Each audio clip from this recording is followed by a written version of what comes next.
Sibak na sa serbisyo ang security guard na nag-trending sa social media na kitang-kitang nanakit ng isang minor de edad na nagtitinda ng sampagita sa labas ng isang mall sa Mandaluyong City.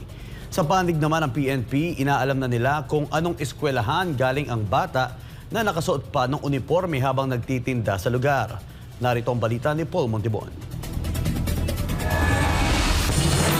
Sa viral video na ito, makikitang pinapaalis ng gwardya ang batang nakauniforme na nakaupo sa hagdan habang bitbit nito ang sampagita na kanyang paninda. Pero makikita ang paghablot ng gwardya sa paninda at sinira ito na makikitang sumabog pa sa sahig ang mga bulaklak at maya-maya pa ay sinipa rin ng gwardya ang bata. Nangyari ito gabi ng January 15, 2025 habang naglalako ng sampagita ang batang babae na nakasuot pa ng kanilang school uniform. Matapos ang insidente, agad na nagpalabas ng pahayag ang SM Mega Mall kung saan agad na sinibak sa serbisyo ang gwardya. Bukod rito, hindi na rin pahihintulutan na makapagtrabaho sa alinmang SM Group of Companies ang nasabing gwardya. Umani naman ito ng iba't ibang reaksyon ang naturang video dahil na rin sa kawalan-an nila ng konsiderasyon ng gwardya sa bata at maaari naman daw paalisin ang bata sa maayos na paraan. Samantala, mayroon ding isinasagawang investigasyon ang pamunuan ng Supervisory Office for Security and Investigation Agencies o SOSHA sa insidente kaugnay sa iba pang paglabag ng gwardya sa tinura nito sa bata.